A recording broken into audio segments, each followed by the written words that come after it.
Assalamualaikum warahmatullahi wabarakatuh. Selamat datang di podcast Maletos Baca Rita bersama dengan saya Cahaya Nuryanti. Dan pada episode kali ini spesial sekali karena spesial Ramadan dan orang akan bahas seputar bagaimana mempersiapkan diri menyambut bulan suci Ramadan di tahun 1445 Hijriah ini.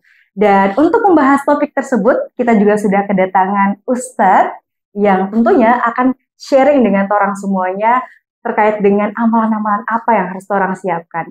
Ini dia, sudah bersama dengan kita ada Ustadz Muhammad Rashid Ridha Maswara. Assalamualaikum Ustadz. Waalaikumsalam warahmatullahi. Masya Allah, beliau ini merupakan lulusan dari International University of Africa dan juga sekarang menjadi Ketua Bidang Riset dan Data dari Al-Quds Project. Masya Allah. Bagaimana kabarnya hari ini Ustadz? Alhamdulillah. Alhamdulillah baik. Jadi pada podcast kali ini spesial sekali untuk Ramadan ya. Orang akan membahas bagaimana sih sebenarnya orang sebagai umat Islam ini bisa mempersiapkan diri secara fisik, mental, dan spiritual juga untuk menyambut bulan suci Ramadan. Silahkan Ustaz. Bismillahirrahmanirrahim. Pertama-tama memang bulan Ramadan adalah bulan yang sangat mulia dan pastinya bulan Ramadan ini bulan yang sangat dinanti-nanti seharusnya. Bagi setiap muslim itu bulan yang paling dinanti-nanti adalah bulan Ramadan. Bagaimana para salafun sholih, orang-orang terdahulu yang sholih itu mereka ketika datangnya bulan Ramadan, itu mereka mempersiapkannya 6 bulan sebelum Ramadan tiba.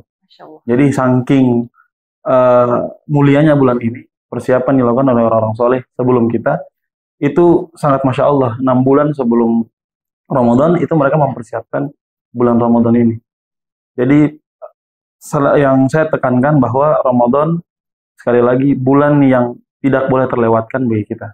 Kita harus memaksimalkan apapun yang ada dalam bulan Ramadan karena mungkin kita tahu ya ini selalu terulang-ulang di setiap bulan Ramadan. Kita selalu diingatkan bahwa di mana di bulan Ramadan ini amalan-amalan kita itu dilipat gandakan oleh Allah Subhanahu Wa Taala. Mungkin kalau misalnya di bulan-bulan lain kita cuma dapat 10, di bulan Ramadan dikali lipat oleh Allah Subhanahu Wa Taala yang bahkan kita nggak tahu jumlahnya berapa dikali lipat. Makanya sebagai seorang muslim, sebagai seorang yang beriman, kita patut benar-benar mempersiapkan bulan Ramadan ini dengan semaksimal mungkin. Nah, kalau bicara soal mempersiapkan ya Ustaz, tadi dikatakan bahwa bahkan orang-orang soleh seperti itu ya, mempersiapkan dari jauh hari seperti itu. Nah, kita ini kan sebentar lagi bisa menghitung hari Ustaz. Kiranya kalau di masa waktu seperti itu gitu, terus kemudian kita baru ingat, oh ternyata saya belum maksimal dalam mempersiapkan diri. Kiranya amalan apa yang kita harus maksimalkan untuk menyambut Ramadan? Kurang lebih 3 hari lagi. 3 hari lagi kita sudah masuk bulan Ramadan. Kalau bahasa kita di Maluku Utara mungkin tong baru takage untuk 3 hari lagi masuk Ramadan. Dan itu bukan berarti kita sama sekali nggak punya persiapan. Kita sama sekali nggak punya waktu untuk mempersiapkan. Tapi kemudian alhamdulillah kita masih diingatkan di hari yang ketiga ini sebelum nanti bertemu dengan Ramadan. Hal yang paling penting yang pertama kali kita siapkan adalah niat, itu pasti. Karena Nabi SAW bersabda, innamal a'malu binniyat ya. Setiap amalan itu tergantung bagaimana niatnya. Ketika sebelum kita masuk ke Ramadan, kita memperbaharui niat kita. Tajdi dunia, kita memperbaharui niat kita. Benar-benar kita masuk ke Ramadan, kita ingin menjadi orang-orang yang bertakwa di akhir Ramadan nanti. Kita ingin menjadi orang-orang yang mendapatkan kemenangan di hari Id nanti. Maka mempersiapkan niat itu penting. Kalau tara niat, ya susah untuk melakukan pekerjaannya. Maka yang paling penting dari kita adalah kita meniatkan untuk masuk ke Ramadan, kita mempersiapkan sebaik mungkin agar nanti kita mendapatkan lencana takwa. Kita akan disematkan sebagai orang-orang yang merdeka, orang-orang yang berhasil di akhir Ramadan. Dan yang kedua pastinya ilmu. Kita tahu ilmu-ilmu tentang Ramadan seperti apa. Karena ibadah tanpa ilmu itu 0. Jadi bisa dibilang ilmu ini angka 1. Jadi kalau amalan yang kita lakukan angkanya 0, ilmu ini 1. Jadi ketika ditambahkan jadi 10. Maka akan bernilai amalan yang kita lakukan itu ketika kita kemudian punya ilmu di dalamnya. Kita nggak mungkin melakukan sholat tapi nggak tahu gimana cara sholat. Ya kan begitu juga dengan puasa. Kita nggak mungkin melakukan puasa tapi kita nggak tahu hal-hal apa aja yang kemudian membatalkan kita ketika kita puasa. Maka yang paling penting, mumpung masih ada 3 hari lagi sebelum nanti kita masuk bulan Ramadan, kita harus memahami eh, apa itu puasa, hakikatnya seperti apa. Karena manusia ini akan lebih terpacu ketika ada apa ya, ada nilai-nilai yang akan dia dapat ketika dia melakukan sesuatu. Ya. Ada orang tuh kalau misalnya kita lah, ketika kita misalnya ingin berbelanja, ketika ada diskon, cashback, itu kita lebih tertarik gitu. Benar sekali. Makanya ketika kita ingin beribadah, kita juga melihat sisi itunya. Ya. Apalagi bulan Ramadan yang memang di dalamnya bonusnya banyak banget ya. Bonusnya bukan cuma duniawi aja, tapi secara ibadah juga diberikan oleh Allah Subhanahu Wa Taala banyak sekali. Ketika misalnya duniawinya apa coba contohnya? Ini sekali lagi mulianya bulan Ramadan ya. Duniawinya misalnya ketika mau masuk bulan Ramadan itu banyak sekali diskon-diskon ya kan. Betul sekali. Apa sih namanya, spesial bulan Ramadan ya kan. Bahkan podcast saya spesial Ramadan ya. Betul sekali, spesial Ramadan. Habis itu juga begitu juga dengan amal ibadah kita. Itu bakal dilipat gandakan. Makanya ilmu untuk mengetahui bagaimana caranya kita agar mendapatkan nilai sempurna dari ibadah itu sangat penting. Puasa kadang, dan ini menjadi hal yang paling ditekankan dan juga paling banyak dari kita yang tidak mengetahui bagaimana menelan ludah itu boleh atau enggak misalnya kan. Kadang ada iklan kan apa? Kentut dalam air itu gimana? Itu hal-hal yang memang seperti sepele tapi kemudian penting karena dia akan berefek kepada ibadah kita. Makanya kita pun harus punya ilmu, belajar fikih tentang puasa, begitu juga fikih sholat tarawih seperti apa, ada yang berapa, ada yang 11, ada yang 23 itu seperti apa gitu. Makanya hal yang kedua dalam persiapan kita menuju Ramadan adalah ilmu. Dan yang ketiga itu fisik kita pastinya. Karena beribadah itu juga butuh fisik. Apalagi nanti ketika di bulan Ramadan ini kita bakal banyak sekali ibadah-ibadah yang akan kita genjot misalnya. Ya kan, kita bakal yang biasanya nggak setelah Isya langsung pulang, tapi setelah Isya ada tarawihnya gitu. Malam biasanya masih setelah tarawih ada juga tadarus gitu sampai jam 12, sampai itu kan butuh tenaga ya. Agar nanti ketika besok paginya kita nggak kebablasan sahur ya kan. Itu butuh sekali energi, tenaga fisik kita juga. Makanya 3 hari sebelum masuk Ramadan ini kita mempersiapkan semua hal. Sekali lagi karena Ramadan ini bulan yang mulia, maka mempersiapkannya itu wajib hukumnya. Ya. Dan juga di dalamnya ada puasa dan sebagainya. Maka bagi kita orang-orang yang beriman yang meyakini bahwa di akhir Ramadan dengan memaksimalkan ibadah kita akan mendapatkan takwa. Persiapan untuk menyambut hal-hal yang bonus-bonus dalam Ramadan itu wajib hukumnya bagi kita untuk mempersiapkannya. Masya Allah. Jadi emang persiapannya dari segala sisi. Iya, segala sisi semuanya harus paket komplit. Harus gitu paket ya. komplit. Benar. Nah, karena tadi yang Ustadz katakan bahwa kita harus punya goals gitu ya. Iya. Ada ibadah yang kita ingin capai. Betul seperti sekali. itu. Nah, bicara soal beberapa hari lagi nih Ustadz untuk menyambut bulan suci Ramadan. Ini mohon maaf, mungkin juga penonton di rumah banyak yang masih bingung nih Ustadz. Bingung menentukan hari tanggal berapa puasanya. Itu bagaimana sih Ustadz sebenarnya? Kita misalnya ya, masyarakat umum yang mungkin tidak condong kepada salah satu keyakinan atau mungkin organisasi Islam tertentu yang kemudian itu menentukan jadwal puasa kita atau hari pertama kita memulai Ramadan itu bagaimana kita sebagai masyarakat umum untuk menyikapi dan mengambil sikap seperti itu. Bismillahirrahmanirrahim. Sebenarnya dalam Islam untuk menentukan bulan Islam itu ada namanya hisab dan ru'yatul hilal. Kalau di Indonesia yang hisab itu adalah Muhammadiyah. Jadi Muhammadiyah mereka sudah menentukan kapan lebaran, kapan puasa itu dari jauh-jauh hari karena mereka melakukan hisab. Jadi mereka menghitung hari dan kemudian metode yang lain adalah ru'yatul hilal atau melihat bulan. Dan itu diambil oleh pemerintah Indonesia. Pemerintah Indonesia setiap tahun pasti ketika sebelum masuk Ramadan atau Idul Fitri atau bahkan nanti ketika Idul Adha tanggal 1 Zulhijjah itu pasti mereka pakai ru'yatul hilal itu. Jadi untuk yang condong ke Muhammadiyah boleh dengan hisabnya, yang mau ru'yatul hilal juga boleh. Jadi tidak ada masalah mau ikut siapa aja. Oke, berarti orang perlu bingung lagi. Terperlu bingung. Jadi mungkin masyarakat Maluku Utara juga sekarang masih gitu, maksudnya mempersiapkan diri sambil bingung nih Ustadz. Ini hari apa sebenarnya tuh orang puasa nih misalnya gitu ya. Jadi sobat-sobat dari podcast Malupos Bercerita, semoga dengan ini juga akhirnya bisa menentukan pilihan ya Ustadz. Ya, baik, kita akan lanjut soal bahasan ibadah tadi, Ustadz.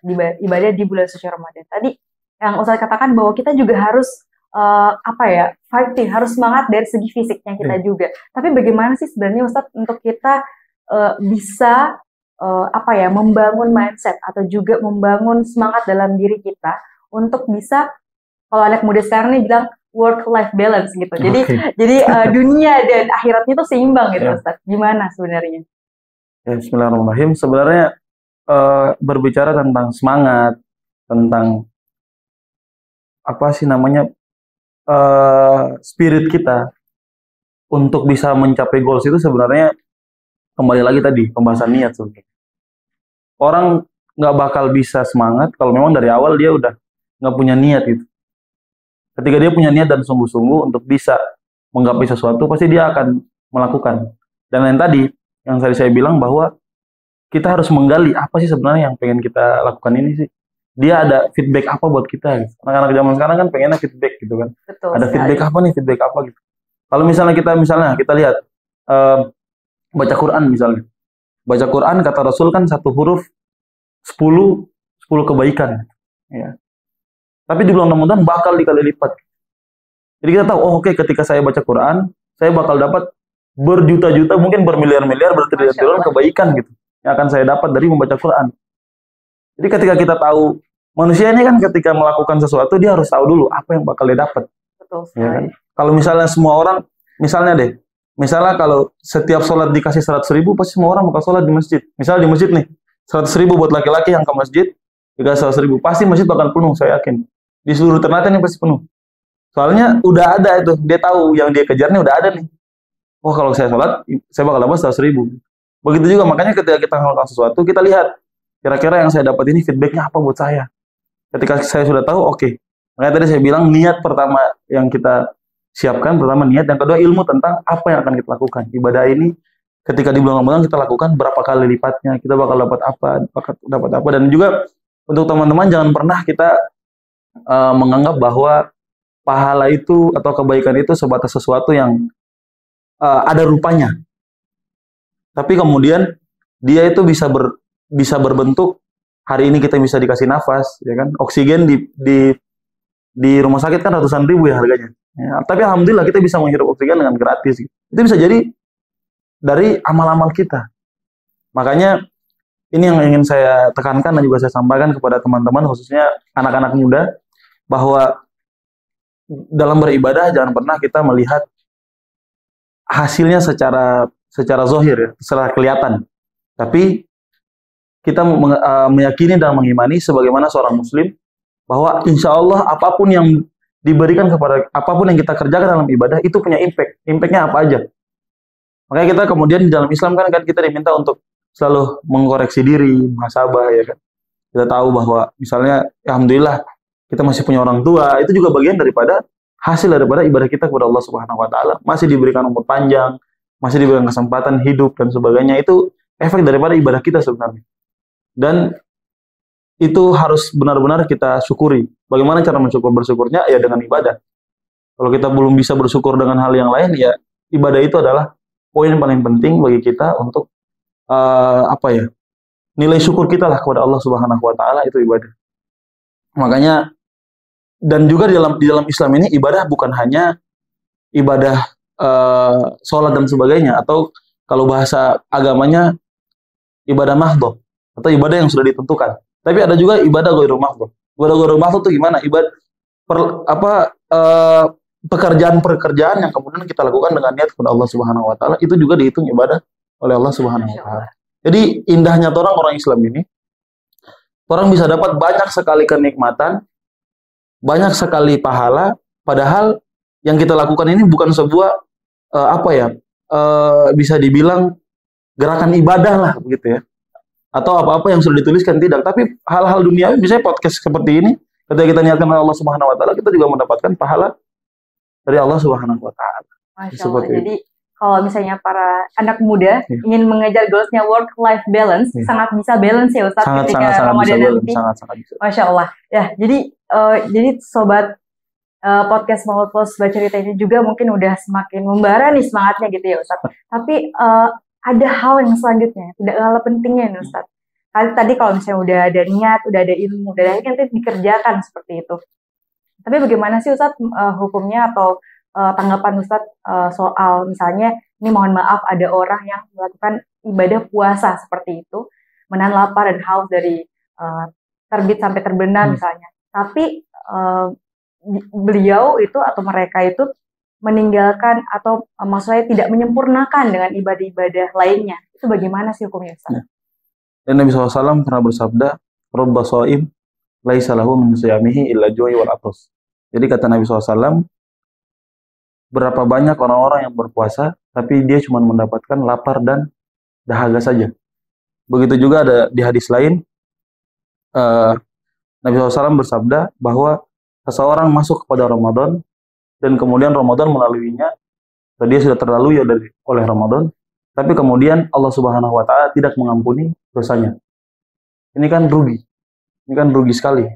Maka tadi kita memaksimalkan apa saja yang ada di bulan Ramadan ini dengan semaksimal mungkin. Semua kebaikan ada di bulan ini. Jadi sangat rugi kalau misalnya kita nggak mengambil kebaikan-kebaikan ini. Allah Subhanahu Wa Taala sudah menyiapkan. Bahkan dalam ayat tentang puasa saja, Allah Subhanahu Wa Taala berfirman, ya ayyuhalladzina amanu kutiba alaikumusiyam kama kutiba alal ladzina min qablikum la'allakum tattaqun gitu. Di awal ayatnya Allah Subhanahu Wa Taala mengkhususkan untuk orang-orang yang beriman. Dan kemudian di akhirnya dengan takwa. Berarti orang-orang yang beriman ketika dia memaksimalkan ibadah yang ada di dalam bulan Ramadan ini, maka dia akan mendapatkan pahala takwa itu. Karena orang muslim belum tentu juga bertakwa gitu. Belum tentu juga mendapatkan lencana takwa lah. Dia belum tentu masuk dalam orang-orang yang dikategorikan sebagai al-muttaqin. Kan? Makanya kita benar-benar ketika Ramadan, semua apa yang ada dalam Ramadan kita ambil. Kita raih ibadah-ibadah yang ada dalam Ramadan. Karena yaitu orang-orang yang sudah meninggal itu, mereka meminta kepada Allah Subhanahu Wa Taala untuk dibangkitkan dan bisa merasakan Ramadan ini. Karena mereka tahu, mereka sudah dihisab kan, mereka sudah tahu bahwa ya Ramadan ini nilainya sangat besar, Masya Allah. Dan mereka kemudian sudah melewatkannya. Bahkan mungkin ada yang tidak memaksimalkan Ramadan. Maka apa yang ada dalam Ramadan, ibadah-ibadahnya, kemudian semua rangkaian-rangkaian ibadah dan juga hal-hal lain yang berkaitan dengan Ramadan itu kita maksimalkan. Yang tadi yang saya sempat singgung bahwa ibadah bukan hanya ibadah mahdhu atau ibadah yang sudah ditetapkan, tapi kemudian ibadah ghairu mahdhu, apalagi di bulan Ramadan. Itu kemudian nilainya lebih besar lagi, membantu orang. Makanya ketika Ramadan misalnya kita kemudian membuat sebuah target. Kita membuat target. Kalau bisa misalnya teman-teman di rumah ada papan tulis misalnya. Ya ditulislah di papan tulisnya. Misalnya sedekah. Dari diri kita bikin kolom misalnya sampai 30 hari kita tulis sedekah hari pertama misalnya 5.000. Hari kedua naik misalnya 10.000 dan sebagainya sampai hari terakhir. Dan itu kita istimror, continue. Kita continue. Karena Allah Subhanahu Wa Taala itu lebih mencintai amalan yang sedikit tapi continue daripada amalan yang banyak tapi tara continue. Ya. Jadi satu hari bikin, tahun depan berbikin lagi. Itu Allah Subhanahu Wa Taala tidak menyukai seperti itu. Makanya kita maksimalkan apa yang ada dalam Ramadan. Jangan sampai kita seperti hadis yang tadi, yang sudah melalui Ramadan telah melalui dia, tapi kemudian pahala dia tidak diampunkan oleh Allah Subhanahu Wa Taala. Naudzubillah. Ya baik, berarti dengan apa yang disampaikan tadi dari Ustadz bahwa dari hadis tersebut ya, jadi semoga kita bersama termasuk orang yang bisa memaksimalkan ibadah di bulan suci Ramadan, jadi bisa mendapatkan kemenangan yang betul-betul berkah gitu di akhir nanti. Nah baik, kalau bicara soal memaksimalkan ibadah ya Ustadz, tentu tidak mudah. Tadi bahwa kita harus continue dan juga kita harus istiqomah lah istilahnya seperti itu. Tapi kan ada banyak godaan nih Ustadz, ya, ada banyak hal-hal yang mungkin secara tidak langsung kita ternyata itu makruh atau misalnya itu menggugurkan sedikit dari pahala atau kebaikan yang sudah kita lakukan dari ibadah-ibadah yang coba kita maksimalkan itu. Misalnya ada hal-hal yang tidak patutnya kita lihat, atau misalnya setelah berbuka puasa makannya banyak terus ngantuk nggak jadi pergi tarawih misalnya. Jadi itu bagaimana sih Ustadz kita bisa membentengi diri kita supaya kemudian bisa tadi istiqomah gitu menjalani ibadah tersebut. Ya. Bismillahirrahmanirrahim. Sebenarnya ketika Ramadan itu memang setan-setan itu dibelenggu. Cuman kan kadang pertanyaan ini setan-setan sudah membelenggu, tapi kenapa kita masih kurang ajar masih bikin dosa? Itu pertanyaan yang memang saya juga beberapa kali ditanya seperti itu. Pas cek dan dicek, padahal sebenarnya emang setan itu dibelenggu, tapi memang kita punya tadi hawa nafsu itu yang kadang kita sendiri tidak bisa untuk menahannya. Makanya sekali lagi persiapan Ramadan itu juga bagaimana kita mempersiapkan diri kita untuk bisa membentengi diri kita. Hal yang apa sih membentenginya biar yang lebih pas itu ya tadi kita menyibukkan diri kita dengan ibadah. Al-Quran itu obat, ya, obat untuk penyakit dan juga obat untuk membentengi diri kita itu Al-Quran. Makanya ketika Ramadan biasanya kan ketika Ramadan orang banyak-banyakan khatam ya. Nah itu momentum itu sebenarnya. Makanya dan juga Al-Quran ini jangan sampai kita hanya membacanya saja. Karena Allah Subhanahu Wa Taala menurunkan Al-Quran itu sebenarnya bukan untuk dibaca, tapi untuk bagaimana kita ambil ibrohnya dalam Quran dan kita implementasikan dalam keseharian kita. Itu maksud dari Al-Quran seperti itu. Makanya ketika nanti kita membaca Al-Quran, misalnya di bulan Ramadan kita siapkan khusus Quran sendiri. Kita beli ini saking kita mempersiapkan Ramadannya dan kita pengen mendapatkan Ramadan yang berkualitas dan juga di akhir Ramadan kita menjadi orang bertakwa dan menang tadi. Kita siapkan Quran yang khusus. Misalnya Quran yang kemudian ada tafsirnya. Jadi kita lihat betul-betul kita memaknai apa yang kita baca. Karena tadi nilai Al-Quran adalah bagaimana dia bisa terimplementasi dalam diri kita. Kalau dia cuma kita baca tapi kita nggak tahu isinya, ya memang itu dapat pahala. Tapi kurang lah gitu, kurang greget lah gitu bahasanya. Jadi kita ketika bulan Ramadan nanti kita beli tafsirnya. Ketika sampai di ayat-ayat yang azab, kita bagaimana kita menempatkan diri kita itu seperti yang lagi diceritakan dalam Al-Quran. Itu akan bisa menambah iman kita. Al-Quran itu zikir yang kemudian ketika kita baca nggak perlu tahu artinya kita dapat pahala. Itu Al-Quran. Jadi Masya Allah Al-Quran ini. Begitu juga kenapa sampai Ramadan dimuliakan, karena Allah Subhanahu Wa Taala menurunkan Al-Quran di bulan ini, bulan Ramadan. Kemudian jadi mulia. Begitu juga ketika manusia ingin menjadi mulia, ingin bisa menahan hawa nafsunya, ingin bisa menjadi orang yang mulia, ingin bisa menjadi orang yang sukses dan sebagainya. Itu intinya di Quran sebenarnya. Jadi bagaimana interaksi kita dengan Al-Quran, itu kita tingkatkan di bulan Ramadan, itu yang menjadi senjata utama sebenarnya. Tameng utama itu Al-Quran ini. Jadi ketika misalnya nanti sudah mulai menjerumus, ya kita kembali lagi, wah sekarang lagi Ramadan, kita ambil Quran. Jangan sampai 1 menit, 1 detik dalam Ramadan kita itu sia-sia. Karena nggak ada jaminan. Kita akan bertemu dengan Ramadan selanjutnya itu sama sekali nggak ada jaminan. Bahkan orang paling alim di muka bumi ini juga tidak ada jaminan untuk dia bakal bisa sampai kepada Ramadan berikut. Makanya kita benar-benar memaksimalkan kita, kalau bisa kita disibukkan hanya ibadah dalam bulan Ramadan. Dan tadi yang satu poin lagi yang ingin saya sampaikan, bahwa Ramadan ini juga adalah madrasah. Ramadan itu sekolah. Sekolah pastinya orang harus lulus dan sukses ya dari sekolah. Ya. Kalau kata ilmuwan itu kalau nggak salah saya pernah baca, itu sebuah habits ya, kebiasaan ya. Sebuah kebiasaan akan timbul dalam diri seseorang ketika dia melakukannya terus-menerus dalam jangka waktu 30-40 hari. Ini bagaimana ketika kita di Ramadan misalnya, kita kemudian setiap harinya yang kita lakukan adalah hal-hal yang baik, yang kita ingat hanya kepada Allah Subhanahu Wa Taala, atau yang berkaitan dengan ibadah kepada Allah Subhanahu Wa Taala. Ketika kita lakukan selama 30 hari, kemudian ini pasti akan tertanam dalam diri kita, dan ketika kita keluar dari madrasah Ramadan, kita menjadi seorang yang lulus dengan lisens benar-benar alumni Ramadan. Sebenarnya hadirnya Ramadan juga sebenarnya itu adalah tadi bagaimana orang-orang ini bisa dibilang dikasih masuk di pondok lah, ya, dipondokan dulu, Kita ini dipondokkan selama 30 hari. Ketika lulus, jiwa-jiwa pondok itu kemudian melekat dalam diri kita. Makanya sekali lagi dia akan sangat merugi ketika keluar dari Ramadan tapi sama sekali nggak ada bekas-bekas Ramadan dalam diri dia. Nah, sekali lagi dalam Ramadan kita benar-benar Ramadan bulan ibadah. Jadi saya harus ibadah. Saya harus bikin jadwal saya selama 1 bulan. Saya mau ngaji 1 hari berapa juz. Saya mau saya mau tarawih berapa rakaat, saya mau qiyamul lail, saya mau duha, itu kalau bisa kita rincikan semuanya. Masya Allah.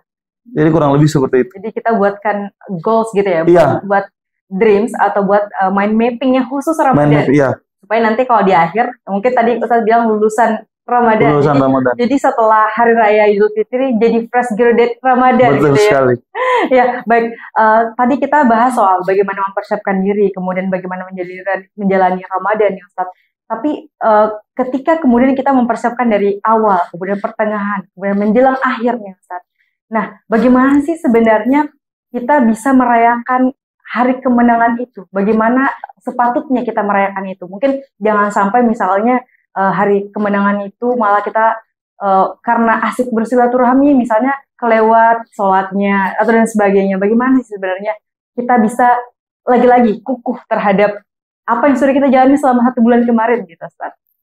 Bismillahirrahmanirrahim. Sebenarnya kayak tadi yang saya bilang, alumni Ramadan pastinya harus ketika menjadi alumni berarti dia punya nilai yang dia bawa dari Ramadan.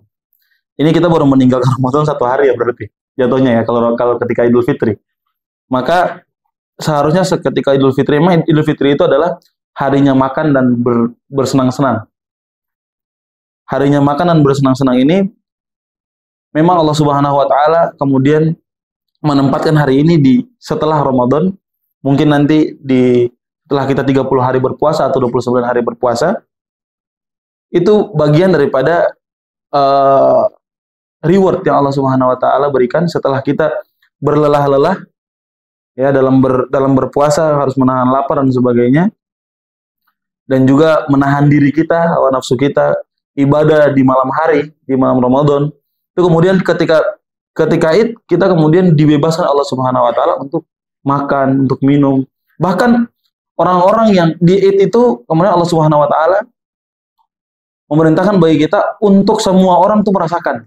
Makanya kemudian kenapa ada namanya zakat fitrah.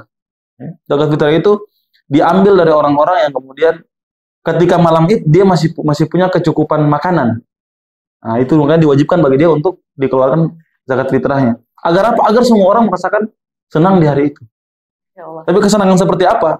Seorang alumni dari bulan yang baik pastinya ketika dia bersenang-senang, kesenangan dia tidak melalaikan. Tapi kesenangan dia itu adalah bentuk daripada rasa syukur dia sebenarnya dari Allah Subhanahu wa taala. Makanya sesenang-senang apapun kita, semakan banyak apapun kita tetap melihat bahwa ketika selesai Ramadan, saya sebagai seorang alumni Ramadan, nilai-nilai Ramadan ini jangan sampai hilang. Ketika Idul Fitri juga seperti itu, kita bersilaturahim. Ketika azan selesai, semuanya sholat sama-sama. Kita panggil alumni-alumni mari, ya. Kita ke masjid. Semua kita panggil sih. Jadi nuansa Ramadannya tetap terjaga. Jangan sampai baru 1 hari kasih tinggal Ramadan, subuhnya takar ruang lagi gitu. Itu nauzubillah min dzalik, jangan sampai seperti itu. Ya baik. Nah, kalau bicara soal hari kemenangan ya Ustaz, di masyarakat orang ini kan banyak sekali bercampur dengan budaya dan mitos dan sebagainya. Ada ini mungkin Ustaz bisa memberikan penjelasan terkait dengan tersebut. Jadi kan tadi ada orang yang menentukan hari untuk memulai Ramadannya, ya, sehingga ada yang genap 30, ada yang 29 ya Ustaz. Sehingga ada beberapa masyarakat tuh yang dorang berpikir bahwa karena orang puasain 29, jadi saat subuh atau pagi di sebelum sholat Id itu dorang makan begitu Ustaz. Atau misalnya dorang menganggap bahwa itu tuh puasa yang nanti dibatalkannya setelah sholat Id, itu bagaimana sebenarnya Ustaz penjelasannya? Ya, bismillahirrahmanirrahim. Sebagaimana yang tadi saya sudah sampaikan di awal, ketika menentukan 1 Ramadan dan juga 1 Syawal itu kan tadi ada hisab dan juga ru'yatul hilal. Ru'yatul hilal, kalau hisab mungkin sudah tahu. Kalau hisab sudah tahu. Nah, teman-teman di Muhammadiyah, mungkin mereka sudah tahu Idul Fitrinya kapan, karena mereka sudah menghitung dari jauh-jauh hari, 29 atau 30. Tapi kemudian kita yang yang mengikuti Ru'yatul Hilal itu akan melihat dari bagaimana nampak dan tidaknya bulan itu mengganti ke bulan yang baru. Kalau belum nampak ya berarti kita diwajibkan untuk menyempurnakan menjadi 30 hari. Tapi kalau sudah nampak, itu kita stop sampai 29 hari. Ru'yatul Hilal itu dilakukan ketika 29 hari Ramadan. Ketika nanti Idul Fitri ya, 29 hari Ramadan, malamnya itu akan dilakukan Ru'yatul Hilal untuk menentukan besok kita puasa ataukah kita lebaran. Seperti itu. Jadi yang mau ikut 29 hari dan juga mau ikut 30, kalau yang ikut 9, kalau misalnya yang memang menggunakan hisab dia cuma sampai 29 hari dalam perhitungan mereka, ya berarti yang diyakini itu ya udah dia seperti itu. Tapi kemudian orang yang mengikuti Ru'yatul Hilal, misalnya kita puasa sama-sama. Ya, kita puasa sama-sama. Orang yang kemudian menggunakan hisab, mereka besoknya udah lebaran, tapi ketika kita Ru'yatul Hilal kita belum nampak. Berarti kita menyempurnakan dengan 30 hari. Nah, kalau mereka sudah lebaran ya udah kita tetap puasa gitu, karena apa yang kita yakini bahwa menentukan satu Syawal itu dengan Ru'yatul Hilal, yaitu yang kita lakukan gitu. Jadi ketika misalnya yang melakukan hisab mereka udah lebaran dan kita ketika Ru'yatul Hilal belum kelihatan hilalnya, ya berarti kita harus tetap berpuasa. Ini indahnya Islam ya, Masya Allah. Kita di dalam Islam itu kita bukan cuman kemudian terpakem, tapi kemudian ada ruang-ruang yang namanya ijtihad yang kemudian memudahkan kita, bahkan untuk melihat bulan dan sebagainya, menentukan awal tahun, awal bulan itu dalam Islam, Masya Allah gitu. Betapa indahnya. Nah, jangan sampai kita bingung ya. Ketika kita memang dari awal ikut hisab ya. Misalnya kita dari awal saya orang Muhammadiyah misalnya, berarti hisab. Ya sudah, kita dengan hisab kita. Ketika yang hisab itu dengan Ru'yatul Hilal ya sudah. Dia dengan Ru'yatul Hilal, kalau misalnya yang hisab sudah lebaran dan yang Ru'yatul Hilalnya belum lebaran ya sudah, yang satu lebaran, yang satu tetap puasa begitu. Dan ini tidak ada yang salah. Sama-sama benar. Seperti itu. Oke. Itu berarti sama-sama benar. Nah, iya. Ini yang saya maksud tadi tuh Ustadz ini. Misalnya nih, tanggal 11 gitu, orang sudah Hari Raya Idul Fitri. Ada orang yang mungkin puasanya 29 di tanggal 10. Di hari Idul Fitri kan berarti sudah satu Syawal ya Ustadz. Tapi ada banyak beberapa di masyarakat orang ini berpikir bahwa tolong boleh makan dulu pagi ini. Nanti habis sholat baru makan. Itu bagaimana sih Ustaz? Jadi sebenarnya kalau kita lihat, itu sebenarnya sunnahnya kalau Idul Fitri itu memang kita makan dulu baru sholat. Sebenarnya kalau Idul Fitri, kalau Idul Adha kita sholat dulu. Bagusnya itu kita sholat dulu baru kemudian makan. Karena waktu sholatnya Idul Adha itu kan memang dipercepat karena akan ada penyembelihan ya. Tapi kalau Idul Fitri itu agak diperlama. Nanti mungkin teman-teman lihat ketika nanti Idul Adha dan Idul Fitri bisa dibandingkan. Biasanya Idul Fitri itu lebih lama. Mungkin 7.30 misalnya, atau ketika Idul Adha jam 7 doang. Kenapa diperlama? Agar orang-orang yang belum kasih fitrah itu segera diambil fitrahnya gitu. Nah, jadi makan dan enggaknya sebelum sholat dan tidak sholat dan setelah sholat itu bukan sebuah bukan masalah gitu. Ketika udah lebaran ya udah. Mau makan sebelum sholat yang penting jangan makan ketika sholat ya, itu nggak boleh. Mau makan sebelum sholat, mau makan setelah sholat ya itu bebas. Ya itu tidak ada tuntunannya di situ. Saya juga belum tahu ya. Saya belum pernah selama saya belajar agama itu saya belum pernah lihat harus kalau misalnya yang lain masih puasa, orang nih sholat lebaran, orang harus makan setelah sholat itu saya belum pernah dapat itu gitu. Tapi yang saya tahu seperti itu. Jadi ketika Idul Fitri itu diharamkan bagi kita untuk berpuasa. Ketika hari Id tadi, mau yang Idnya pakai hisab atau Ru'yatul Hilal, ketika udah Id itu nggak boleh ada yang puasa. Haram hukumnya puasa ketika Id itu haram. Jadi ketika Id semuanya makan. Mau makan sebelum, asalkan jangan juga ketika mau Id, saya lapar sekali nih. Kau bagi katupa 15 misalnya. Dan follow nama? Opor full kompas sholat dia kira ini sholat duha ya, satu kali takbir mulai baca ini karena imam terbaca Al-Fatihah itu yang salah. Jadi seporsinya ya oke ada isi ya sudah boleh. Nah, jadi seperti itu. Allah sudah terjawab ya teman-teman semuanya, karena itu banyak nih Ustaz perdebatan. Itu mungkin masalah budaya ya sebenarnya, tapi mungkin saya tambahan dikit ya terkait budaya. Sebenarnya budaya ini dalam Islam itu budaya sebenarnya dijaga, tapi budaya yang sebenarnya budaya-budaya yang kemudian dia masih ada nuansa Islam. Budaya nuansa Islam seperti apa ya? Nuansa Islam ini, budaya yang bernuansa Islam itu budaya yang kemudian dia sesuai dengan landasan Al-Quran dan Sunnah. Makanya kalau misalnya kita belajar usul fiqh itu ada syarah man qoblana syarhul lana, atau kebiasaan orang-orang terdahulu itu adalah syariat juga buat kita, tapi nggak semuanya. Nah, di dalam Islam sebenarnya budaya ini dijaga sebenarnya sama Islam. Kita dibolehkan, tapi budaya yang seperti apa dulu kita cek dulu nih, karena kita dalam dalam beribadah itu acuan kita Al-Quran dan Sunnah. Ketika nggak ada di Quran dan Sunnah ya berarti ini ditolak gitu. Jadi sudah terjawab, alhamdulillah. Nah, terakhir nih Ustadz, untuk masyarakat Maluku Utara semuanya, apa pesan yang mau Ustadz sampaikan kepada masyarakat Maluku Utara agar tadi lagi-lagi bisa istiqomah dan memaksimalkan ibadahnya di bulan suci Ramadan? Ya, bismillahirrahmanirrahim. Bulan Ramadan adalah bulan yang sangat-sangat mulia, bulan yang hanya Allah Subhanahu wa taala berikan kepada kita sebagai orang-orang beriman, orang Islam, orang mukmin, orang yang beriman kepada Allah Subhanahu wa taala dan Nabi Muhammad SAW. Maka patut bagi kita untuk berbangga dan bersenang hati dan juga benar-benar memaksimalkan bulan ini. Bulan ini tidak ada di agama lain, tidak ada di umat yang lain, cuma ada di umat Nabi Muhammad SAW, dan kita-kita ini merasakannya. Maka maksimalkan apapun yang ada dalam Ramadan. Raih semua yang telah Allah Subhanahu wa taala janjikan di dalam bulan Ramadan. Makanya tadi saya sempat menyinggung juga, jangan sampai semenit, sedetik pun dalam bulan Ramadan kita itu kemudian kita lalui tanpa ibadah kepada Allah Subhanahu wa taala. Bagaimana apapun itu ibadahnya. Perbanyak tilawah, perbanyak zikir kepada Allah Subhanahu wa taala. Sebelum berbuka kita isi dengan doa, karena tempat bagaimana Allah Subhanahu wa taala mengijabah doa itu ketika sebelum berbuka. Dan juga hal-hal yang ada di dalam Ramadan, sahur itu berkah, kata Rasulullah SAW, tasaharu fa inna fi suhuri barakah. Jadi kata Nabi SAW, bersahurlah kalian karena dalam sahur itu ada keberkahan di dalamnya.